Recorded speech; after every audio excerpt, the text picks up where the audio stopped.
Assalomu alaykum, to'rdagi barliq kitob anglag'uvchi do'stlar. Biz aktiv faoliyatchimiz Xalmurat Uyg'ur Alsoy yozgan Apamni izlab degan kitobni o'qishni davomlashtiryapmiz. Oldin qismda Xalmuratning chet ellik Uyg'urshunos, faoliyatchi va tadqiqotchi do'stlari bilan ilib borgan suhbatlari va faoliyatlarini anglab o'tdik. Endi davomini o'qiymiz. Shu, dedi yonimda o'tirgan egiz bo'y yigit bir Uyg'ur oshxonasiga kirib ketayotgan to'kur kishini ko'rsatib, uning harakatlaridan hayotining qanchalik mushkulda ekanligini, chiroyidagi miskinlikdan uning qanday bir ruhiy dunyoda yashayotganligini fahmlagan edim. "Xalmurat aka, uni chaqirib kelaymi?"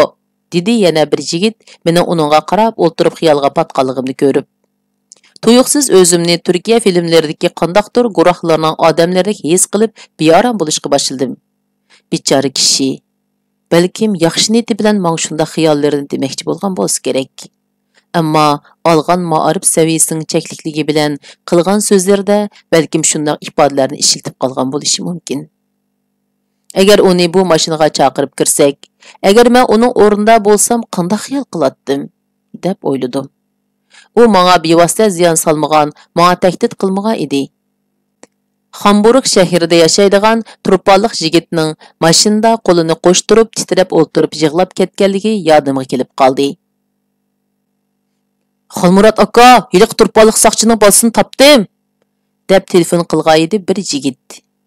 Bu gapni anglab g'azabim biroqli beshimga chiqqan edi. Mendan boshqa 3 Uyg'ur yigiti bilan u turadigan yerdagi ko'chada uning kelishini saqlab turdik. U kelganda oldidagi o'rindiqda o'tirgan yosh yigit uning ismini chaqirib, "Otingizning omonati bor, mashinaga chiqing", dedi. Turpan talaffuzda. Turpaliq soqchining bolasi xo'shalliqda mashinaning orqa eshigini ichib mashinaga kirib bo'lib, meni ko'rib qo'rqib ketdi. U meni balki videolarimdan tonish kerak. Nima bo'lganligini bilmay, oldimdagi o'rinda tamtarab o'tirmoqda edi. Vatanning vaziyati yomonlashgandan keyin balkim uningmi oilasi bilan bo'lgan iqtisodiy munosabati ta'sirga uchirgan bo'lsa kerak. Uning "Otangning omonati" degan gapni anglabla, hayajonda ikkilanmayla mashinaning orqa eshigidan kirib o'tirganligidan uning shunday bir ishga naqadar taqozo bo'layotganligini fahmlagan edim. Uning otasining ota-onamni tutish bilan qanchalik munosabati borligini bilmayman. Ammo 2018-yili otam opamning o'lik tirikini bilmay yurganda, turpalliq bir soqchining bolasining Yevropada xotirjam yashayotganligini bilish mening o'g'amni qaynatgan edi. Albatta hech ish qila olmaydim, ammo uning bilan so'zishib beqishimmi uningga qanchalik qo'rqinch soldiganligini fahmlayolmaydim. "Aka, yaxshimisiz?" dedi u titrangi ovozda. Uning mendan qo'rqishi uning qandaqdir bir xudiki borligi meni gumonlantiradi. Uningga o'zimning achchig'ini bosgan holda tamkin talaffuzda, "Ukam, uyingdagilar obdan ketib boramdi?" deb so'radim. Uning nim deb javob berishi men uchun muhim emas edi. Uning javobi quloqimga kirmay turibla uningga, "Ukam, bilaman. Uyingdagilar bilan aloqalashib tursan-ku, otangga deb baqsang, bizning uydagilarning o'lik tirikini aniqlab bersa", dedim uningga ovozimdagi g'azabni yo'shirishga tirishib, tamkin talaffuzda. Chiroyim balkim shu vaqtlardagi ota-onam bo'lgan andishidan qo'rqinchli bo'lib qolgan bo'lsa kerak, oldimda titrab o'tirgan bu yigitni unda qo'rqitish maqsadim yo'q edi. Shundaq do'stlarcha dialogdan keyin uningga o'zgacha rahmatimni bildirib xo'shlashdik. Ammo uningga balkim biz tasavvur qila olmaydigan bir qo'rqinchni silib qo'ygan bo'lishimiz aniq. "Mushundaqli quyitamdiq", dedi men bilan necha 100 kilometrni Volkswagenning 9 kishilik mashinasida tang mo'ngdishib kelgan Uyg'ur yigiti. Ularning mu oilasidagilar bilan bo'lgan aloqasi uzilgan. Ularning qanday kunlarda qolganligi, qayerlarda qanday azoblarga duchor bo'layotganligini tasavvur qilishmi, qanchacha uyqusiz bo'lishiga yetib oshadigan andishni silib qo'yayotgan Uyg'ur yigitlari. Ularning g'azabini to'g'ri tushunatdim. Ular xuddi vaqti tangshalgan vaqtliq bombaga o'xshab qolgan edi. Sabri teshish oldida g'azab hormonlari tomirlarini to'chqizib eqiyotgan yosh yigitlar edi. Ularga agar g'azabdan shunday bir ishlarga ardishib qilishimizning bizga qanchalik ziyonli ekanligini tushuntirishda G'azabni yengib, aql bilan ish qilishning naqadar muhimligini tushuntirishda, shundoq o'xshash tang'irqashlarda qiynalayotgan men bek qiynalgan edim. Agar ota-onamga biror ish bo'lib qolsa, qandoq bo'lib ketishimni tasavvur qila olmaydim. Ularning yolg'iz o'g'li bo'lgan mening qandoq bir ishlarni qilib etishga qurbitim yetadiganligini o'zim bilatdim. Aka, shundoq munofiqlarning tuqqanlarining tizimligini chiqarib, shularning joyisini berayli. Bizlar o'zimizning uyliklardan ansirab o'tayvermayli. Ularmi chet ellarga qochirib etgan tuqqanlarining bexatarligidan ansiraydigan bo'lsin. Shundalar bizning uyliklarga chiqishda qul titraydigan bo'ldi, dedi mashina haydab ketayotgan Uyg'ur yigiti. Uning har qanday bir ishda ikkilanmay tavakkul qila oladigan yeshida hormonlarning g'idiqlashini testdan kontrol qilib yashayotganligini tushunatdim. Men shundoq yoshlarimda yashab boqqan. Qinimning qiziqligida o'zimning beshiga qancha qitim ish ochgan edim. Xalmurod, bu haraqni sang tutdim, deb yenimga kelib devaylab turib olgan edi egiz bo'y savog'dishim. Uning bilan tajribaxonda aytishib qolgan edik. Yongchang yo'lidagi Tunganning kavobxonasida o'tirib kavob yegach, qozoq do'stim bilan birga mungdishayotganimda yenimga kelib devaylab turib olgan, mas bo'lgan Xitoy savog'dishimning menga yo'g'on romkadagi pivini tanglab ichishga majburlashi o'g'amni qaynatgan edi. "Ishmisam qanday qilsan?" dedim o'rnimdan turib. Uning burniga tekkidek yaqin kelib, g'azabda devaylab ko'ziga tikilib qarab turib. "Do'stlik arig'ini ishmisang, jazo harig'ini ichsan", deb ho'kirdi savog'dishim o'zining bo'sh kelmaydiganligini menga bildirib. Uning gelidan itirib qursqiga tepkim keldi. Ammo ishni u darajada murakkablashtirib etib, o'zimga avarchiq tepishni xohlamaydim. "Mana amsa", deb qo'lidagi romkadagi haroqni menga to'kib etmoqchi bo'ldi Xitoy savog'dishim o'zining ustidagi boshqa ulfatlarining kushkurtishi bilan. O'zimni ilib qichib, uning chiroyiga yondirib bir mush qo'ydim. Uning qo'lidagi haroq yerga to'kilib, u menga qayta etilib kelib, qo'lidagi romka bilan beshimga urmoqchi bo'ldi. O'ng putim bilan uning qursqiga kuchab tepib, u qursqini tutib turganda, bo'ynini qo'ltig'imga ilib, uni yerga yiqitdim. Tizim bilan qo'llarini bisib, qursqiga minib o'ltirib, chiroyiga shaploq bilan urdim. Uning ulfatlari kelib aralashmoqchi bo'lganda, mening qozoq do'stim va yonidagi ustal o'tirgan Mo'ng'ol o'quvchilar kelib, ularning oldini to'sdi. Ostimda qilib men kuch yetmay, yuziga qochat degan savog'dishimga har keldi bo'lg'ay, yig'lab ketdi. Uni qo'yib etib, g'albimizni Mo'ng'ol bolalar bilan qozoq do'stim birlikda tabriklab, shu kundan boshlab yaqin do'stlardan bo'lib qolgan edik. Ta'limga Xitoy savog'dishi meni arz qilmagan. U ish shuning bilan besiq ketgan edi. Shu vaqtlarimda kuch bilan hal qilg'il bo'lmaydigan masala yo'qdek o'ylaydigan yeshim bo'lsa kerak. Shundaq ishlarga to'la yo'liqqan, qo'llarimda, yuzlarimda shundaq asmlarning xotir sifatida ko'p tortiqlar qolgan edi. "Yo'q ukam, hamma ishning bir vaqti bo'ladi, bir sharoiti bo'ladi. Agar undaq ishlarga chetilib qolsak, bu Xitoyning bizga hujum qilishi uchun fursat yaratib bergan bo'lamiz. Bizning obrazimizga, keyingi ishlarimizga og'ir ta'siri bo'ladi", dedim uningga tushuntirib. Shu kuni kechicha ular bilan mungdashgandan keyin atisi attiganning aeroplanida Finlandiyaga qaytib kelgan edim. Agar bir puti ojiz bu kishini mashinaga chaqirib kelib, uning bilan so'z etsam, u kishi cho'qim qo'rqishi mumkin. Ammo mening hech kimni qo'rqitish, hech kimga bisim bo'lib qilish maqsadim yo'q. Har qanday Uyg'urning bir echinish hikoyasi bor. Mayli u Xitoyga sadoqatini ko'rsatib, o'zining va oilasining amonligiga kepillik qilmoqchi bo'layotgan Uyg'ur bo'lsin, yoki lagerlarga mahkum bo'lgan tuqqanlarining hijronida puchlangan Uyg'ur bo'lsin, yoki siyosiy harakatlarda aktivlik bilan to'kpa qo'shayotgan Uyg'ur bo'lsin, tog'larda Alloh roziligi uchun deb qurolli qarshilikqa tayyorlik qilyapman deb o'ylaydigan Uyg'ur bo'lsin, hammamizning bir ochiq dardimiz, hammamizning bir echinish hikoyamiz bor edi. Uyg'urlarning qanday bir ruhiy holatda ishkanligini bilaman. Agar mening ota-onam yoki tuqqanlarim shundaq 3 yildan ortiq g'oyib bo'lib ketsa, men shunda g'azablanaman. Hatto ahmoqonliklarni qilib qo'yishim mumkin. Uyg'urlarning har qanday bir xatoligini hozir dunyo to'g'ri tushundi.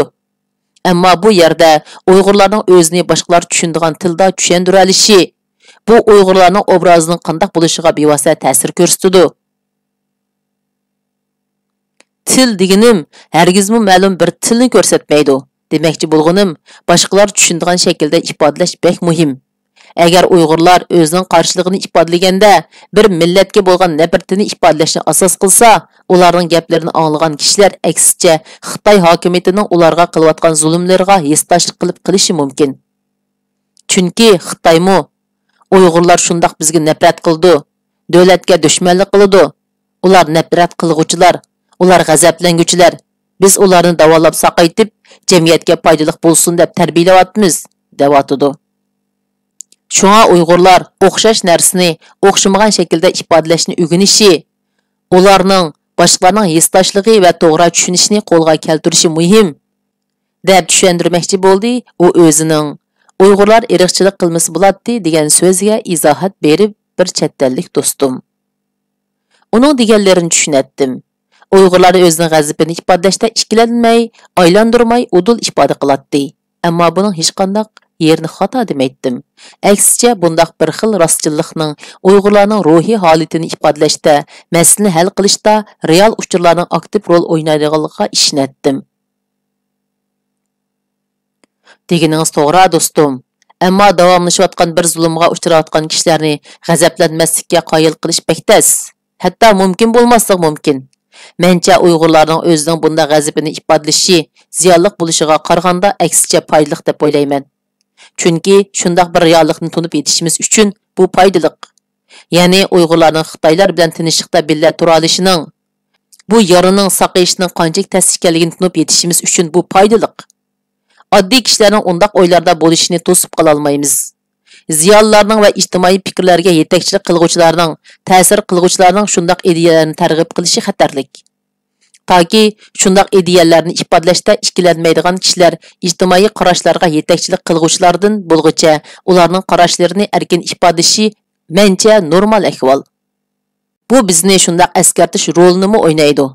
Uyg'urlarning masalasiga astoydil muomala qilmaganda, bu jarohat yiring yirtilib chiqqanda hammamizga chachirish mumkin. Buni siyosatchilarga tushuntirishimiz lozim, dedim uningga bo'lgan qarshimni ifodalab. Uni qanchalik qoyil qila oladiganligimni bilmayman, ammo men shundoq o'ylaydim. Deganingiz to'g'ri, Uyg'urlarni bildigan kishilar uni to'g'ri tushundi. Ammo Uyg'urlarni bilmaydigan kishilar uni osonla xato tushunib qoldi, deb menga raddiya berdi do'stim. Uning fikriga qo'shilatdim.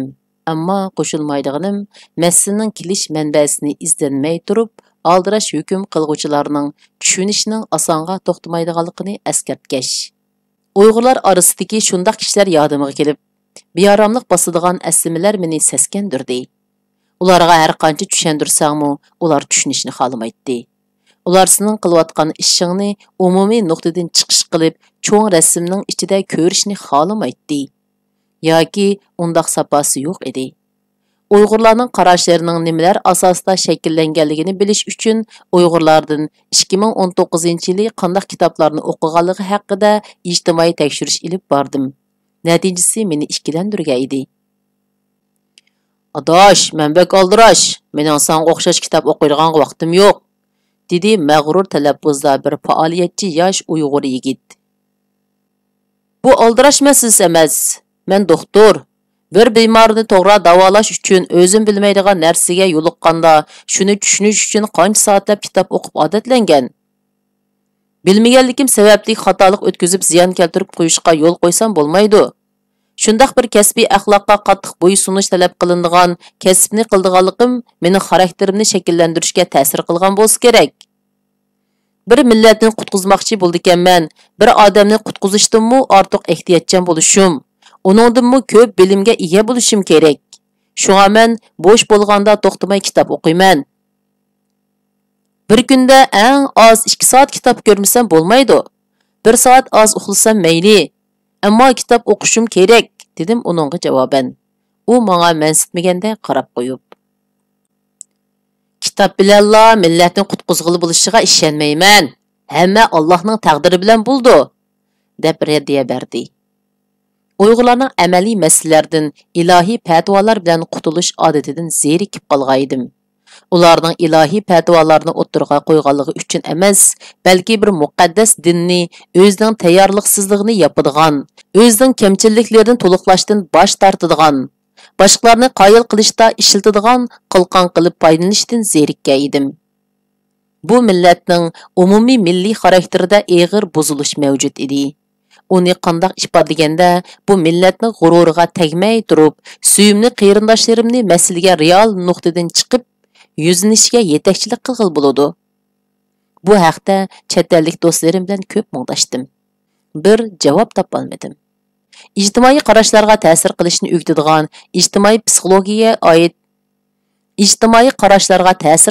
o'rgatadigan ijtimoiy psixologiyaga oid kitoblarni o'qidim.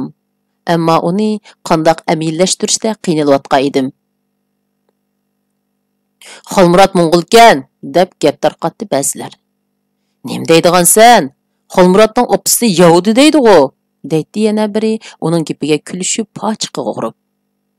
Tövbedanglar, men shu Finlandiyada yashayman. Xolmurod uchuq chiqqan xristiyan, deydi yana biri kimligi aniq bo'lmagan yerlardan ularning tutashtirgan o'tiga yog' chechib.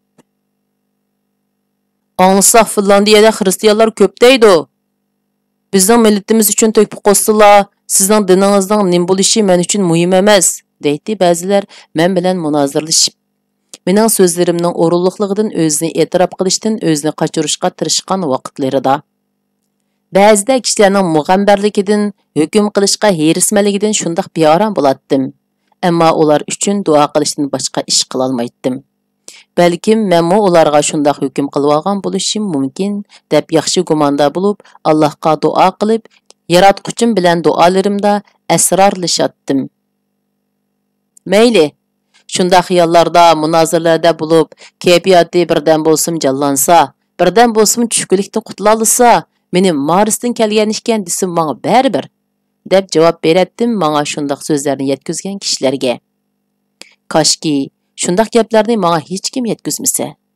Koshki mening bu millatga bo'lgan muhabbatimning o'tiga suv timitmasa. Yuragimdagi yiringliq jahoratga cho'moq tiqmasa deb duo qilatdim. Ammo bu millatga bo'lgan muhabbatim uning yaxshisi bilan yomonini o'xshash suyatdi.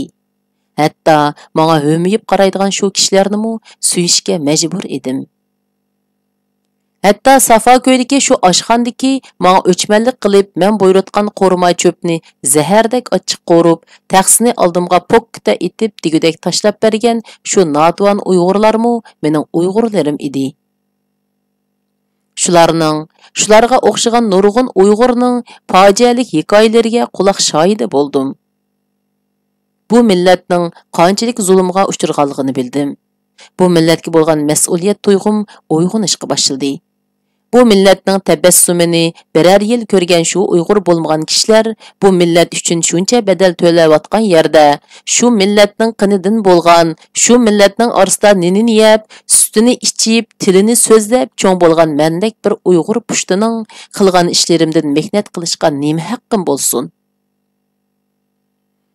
Allah meni shundoq imtiyozlardan bahramon qilayotgan tursa, men shu imtiyozlarimdan foydalanib, shu notvan xalqimga qo'limdan kelgan ishni qilib berishni insonlik burchum deb tunishim. Hech kimdan hech nimani tama qilmasligim kerak. Kunning petishiga agishib, Britaniya muzeyi yenidagi ko'chada yurtim turpanning nomini oshxonasining ismi qilib ochgan g'o'ljilik uyg'urlarimning oshxonasiga qarab, eg'ir va o'ychan qadamlarni besib ketib boraman. Bütün dunyoning tarixini ko'rish mumkin bo'lgan muzeyning oldidan o'tganda, mening yurtimdan elib kelingan asara atiqalarmi bor bu muzey va 100 metrga yetmagan musofada yetib boradigan Turpan nomidagi Uyg'ur oshxonasi meni yot tovushlarga to'lgan ko'chada, yurtimdan yiroq bir yurtda, yurtimga yaqindek tuyg'ularga cho'mildirmoqda. Yurtimga, ota-onamga bo'lgan seg'inish yuragimning eg'ib so'qishi bilan butun vujudimga tarab, har bir hujayramni hijronda tunjuqtirmoqda. Ah, yurtim. O'lib ketsam sening bag'ringga ko'milishdan boshqa yerga ko'milgim yo'q. Dadam rahmatlikning, onam rahmatlikning hiniga ko'milsam, so'ngaklarim sening aziz tuprog'ingga talqon bo'lib qetilib ketsa, Yurtumning shamollari mening tuprog'imni uchirib taklimakonga, torimga, tangri teg'iga, Altayga apirib tashlasa. Selkin shamollaringda yurtimning ko'kida uchish xuddi buvamning quchug'ida papilangandek, hatto uningdan huzurliq bo'lsa kerak. Bu qitimliq o'qishimiz mush yergacha bo'ldi. Davomini kelaqatim o'qiymiz. Xayr xo'sh, Allohga omonat.